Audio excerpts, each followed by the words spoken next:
அப்பா இது முட்செடியில் இறங்கின தெய்வமே உமக்கு ஸ்தோத்திரம் அப்பா.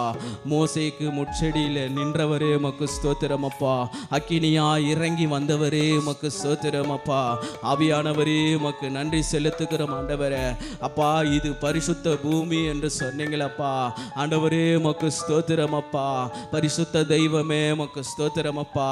பாதரட்சியை கழட்டி வை என்று சொன்னீங்களே ஆண்டவரே. அப்பா ஒரு விசையாய் ஆண்டவரே அப்பா உமக்கு ஸ்தோத்திரம் அப்பா. அப்பா இது ஆண்டவரே எங்களுக்கு விரோதமாய் போராடி கொண்டிருக்கிற எல்லா போராட்டத்தையும் ஆண்டவரே அப்பா உம்முடைய பாதத்தில் நாங்கள் வைக்கிறோம் ஆண்டவரே. ஒரு விசையாய் ஆண்டவரே அப்பா இது எங்களுக்கு ஆண்டவரே உம்முடைய அக்கினினாலும் ஆண்டவரே உம்முடைய அபிஷேகத்தினாலும் ஒவ்வொரு நாளும் நடத்துங்களுங்க ராஜா. ஆண்டவரே உம்மை நன்றியோடு துதிக்கிறோம் ஆண்டவரே. மகிமையானவரே மகிமையான காரியங்களை செய்து கொண்டிருக்கிறவரே உமக்கு நன்றி நன்றி ராஜா.